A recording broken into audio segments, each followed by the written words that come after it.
Good morning, good morning, good morning! Welcome back to Children's Church. I'm so glad to have you here with me.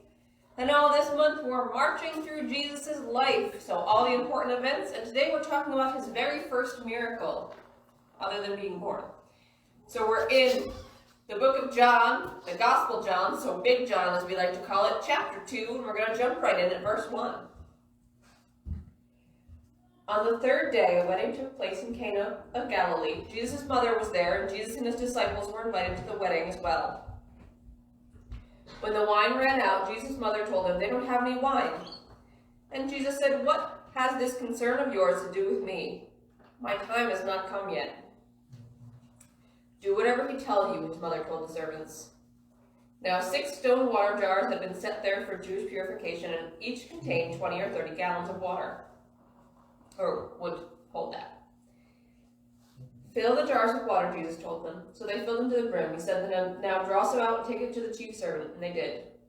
When the chief servant tasted the water, after it had become wine, he did not know where it had come from, though the servants who had drawn the water knew. He called the groom and told him, "Everyone sets up the fine wine first. But then, after people have drunk freely, the inferior. But you have kept the fine wine until now." Jesus performed this first sign in Cana of Galilee. He displayed his glory, and his disciples believed in him. After this, he went down to Capernaum, together with his mother, his brothers, and his disciples, and stayed there only a few days. So why is this important? Well, first of all, it's the first physical miracle Jesus does. Pretty cool. But I think it's important to note what he says in verse 4. "My time hasn't come yet." Actually, he says woman, but I don't think you should talk to your mom that way, so I left it off. But in verse 5, he says, "My time hasn't come yet." But he still does it. Why? Why would Jesus do something that he didn't believe was in God's timing? Because his mom told him to. That was it. Obedience. He obeyed his mom, and that was his first miracle. Not that obeying your parents is a miracle, and the water into wine part is. But it's important that Jesus' ministry began by listening to his mother, by being obedient to his earthly parent.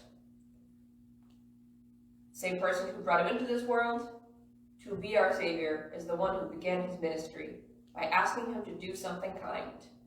Essentially, she was trying to cover for someone who didn't plan well for a party, which is a very mom thing to do. And Jesus obeyed, and that was his first miracle. Now you'll notice that it said his disciples there, but we haven't talked about them yet. That's next week's lesson. So we'll be talking about the disciples next week, and then we'll talk about what they did in Capernaum, just so you're not confused on the timeline.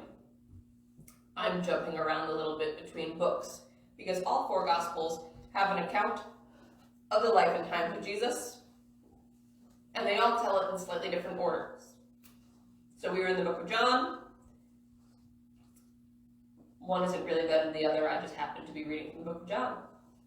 And I will see you guys next week for another lesson marching through Jesus' life.